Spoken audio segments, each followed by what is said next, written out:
Today we're going to talk about some really simple tips that you can implement to help make sure that the environment for people who have autism is successful so they can help you achieve your company's goals.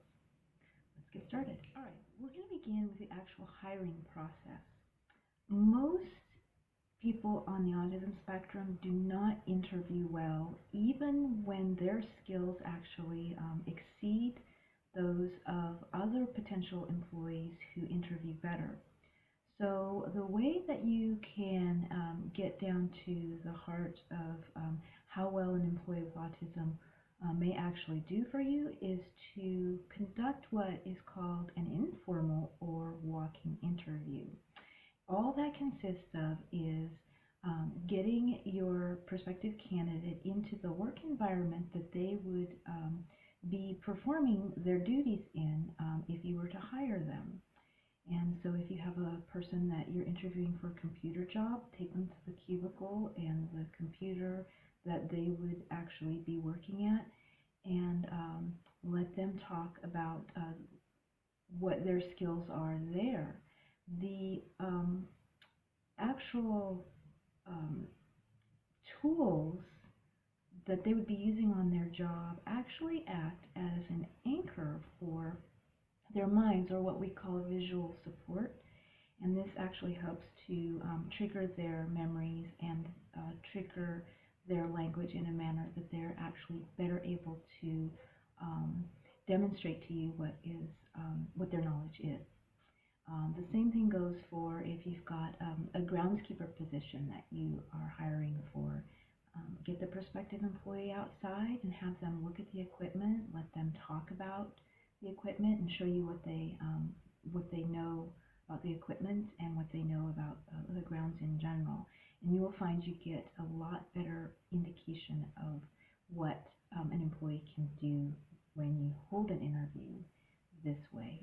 All right, so tip number 2 is once you have actually hired your employee on the spectrum, it is really important to make sure and set aside extra time for training, for orientation, and for teaching that individual how to do their job duties.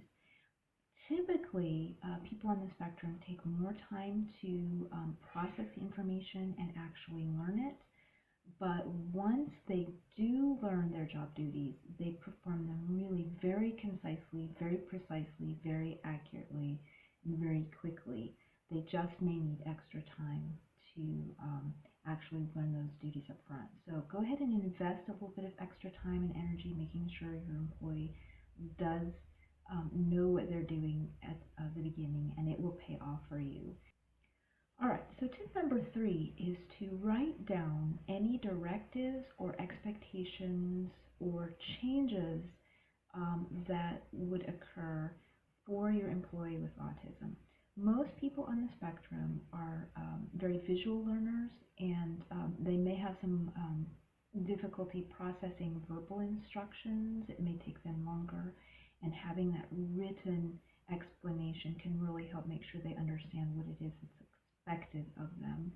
You may need to break these expectations or steps down into more detail for a person with autism to make sure they understand it.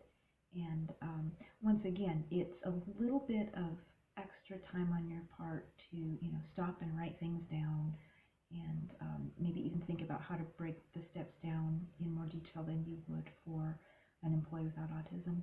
But it's an investment up front that is really well worth it, given the outcomes you'll get. Tip number 4.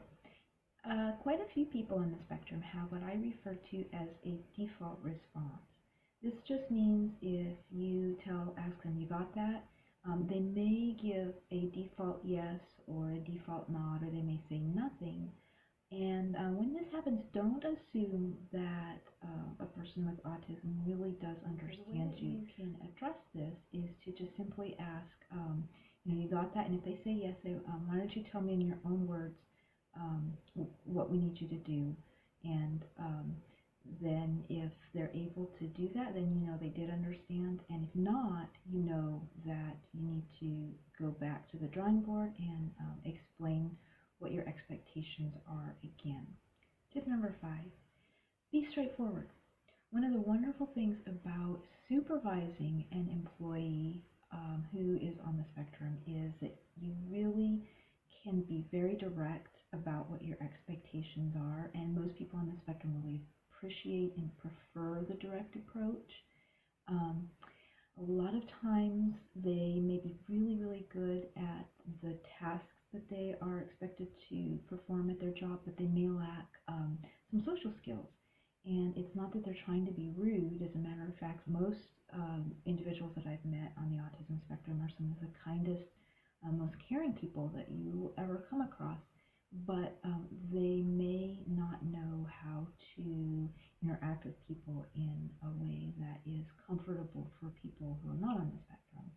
And so it's important to, if you encounter these situations, to let them know immediately what they need to correct in their work performance or in their social skills, and they will be really happy to comply with those expectations as long as they know what they are. Finally, be sure to really foster a respectful and appreciative and non-judgmental work environment. People with autism may have unusual mannerisms or say things that are a little bit different that make them stand out as unusual individuals, and they are. But it's really important to make sure that other employees are aware of the benefits and the contributions that an employee on the spectrum makes to the company. Now, just one last thought. You may actually already have employees that work for you that are on the spectrum, and you may not know it. And so if you find that you have a particular employee or employees who are simply just not following directives the way that they should or not meeting up to your expectations, it never hurts to try the tips that we talked about today to see if that can help improve the performance of the employees that you already have. So we've explored some really simple tips today that you can implement to help make sure that working with an employee who is on the spectrum is a successful endeavor for you and them. If you'd like more information or have questions, I love to hear from folks. Give me a call or send me an email.